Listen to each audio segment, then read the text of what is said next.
Vericiguat in patients with heart failure and reduced ejection fraction.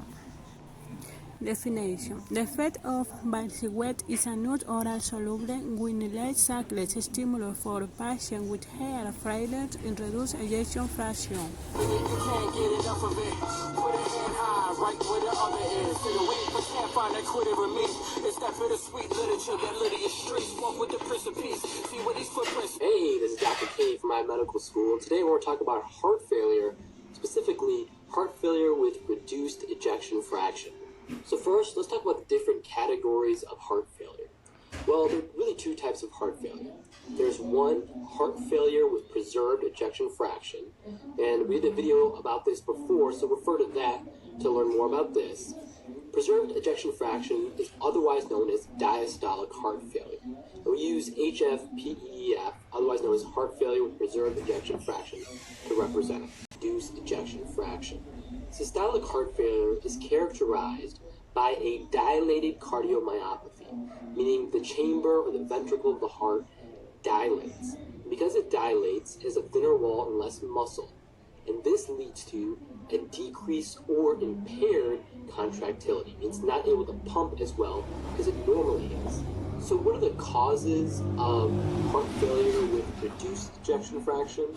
Well, number one is coronary artery disease. This accounts for about 80% of heart failure with reduced ejection fraction. Hypertension, otherwise known as high blood pressure, diabetes, alcohol. So alcoholics will tend to have what's called an alcoholic cardiomyopathy, meaning the alcohol causes dilation of their ventricles and chambers, leading to heart failure. Viral infections, and finally, chemotherapy. The classic chemotherapy agents that can lead to heart failure are number one, doxorubicin, and two, trastuzumab. So keep that in mind and make sure to look forward to a patient's history if you're considering heart failure as one of their problems. Now, let's discuss the signs and symptoms of heart failure. So as you may know, many patients with heart failure will present with dyspnea, shortness of breath. They may have peripheral edema. That means they have fluid retention in their legs because their heart isn't able to pump as well. So all the blood backs up in gravity-dependent areas. Application and nursing. The fact that Vericiguat reduces the rest of the compass endpoint compared to placebo.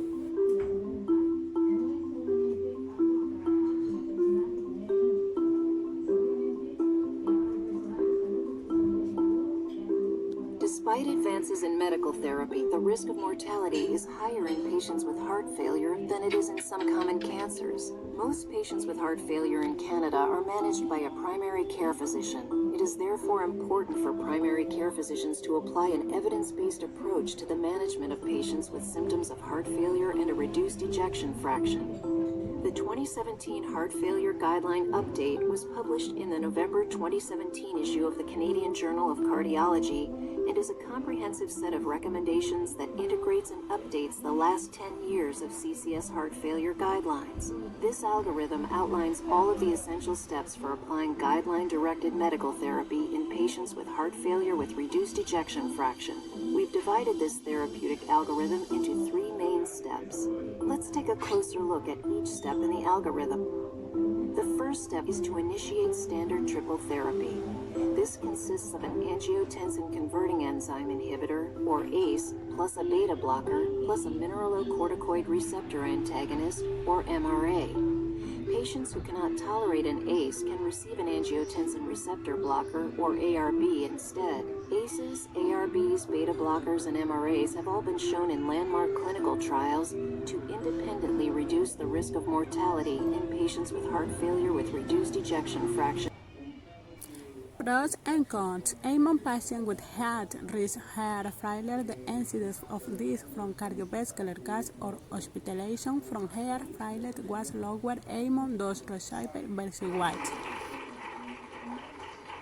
Kick off our Heart Failure Summit, it's a real privilege for me to introduce Dr. Mike Felker, who's Professor of Medicine, Chief of the Heart Failure Section at Duke, also oversees the Advanced Heart Failure Fellowship. He was born in Arkansas, completed his college training at SMU. He's no stranger to Texas. His medical degree at Duke, went to the prestigious Johns Hopkins where he completed his residency, went back to Duke for his cardiology and has been there since. He's really an international recognized figure in the field of heart failure. He's played key leadership roles in several international trials and principal investigator of several landmark NIH-based heart failure trials, extraordinarily well published with over 200 manuscripts. He's associate editor of JACC Heart Failure. And for us, Dr. Felker, for you to be here today to give us the keynote on an update related to heart failure with reduced EF, we sincerely appreciate it. So.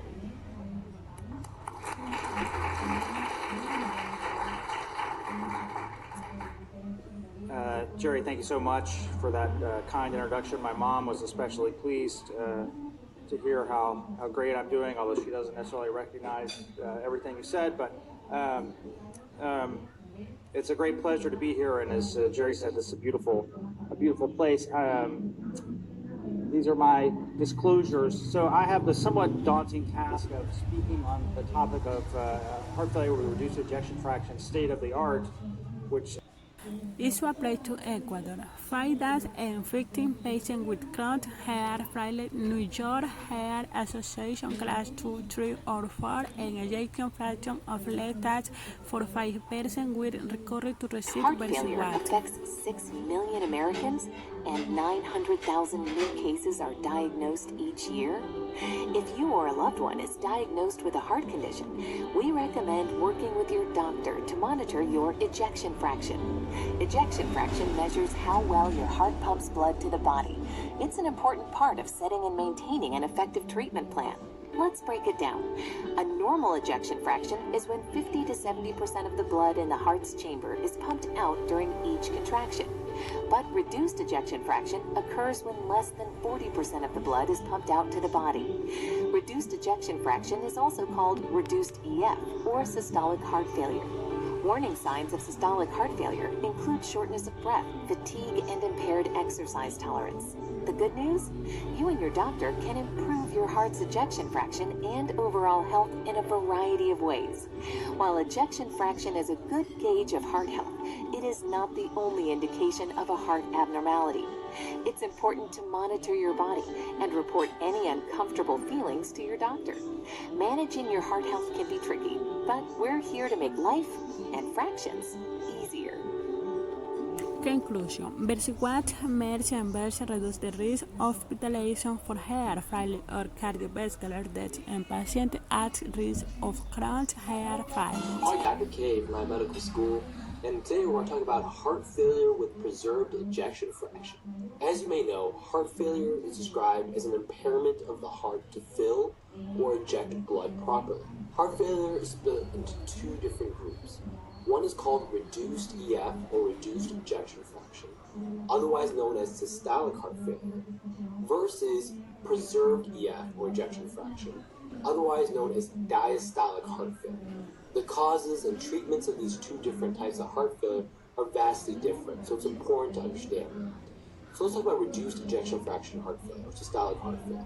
Reduced ejection fraction heart failure is a result of the heart being unable to eject the adequate amount of blood needed.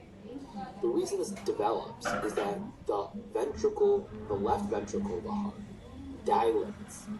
The dilation is due to what's called eccentric remodeling.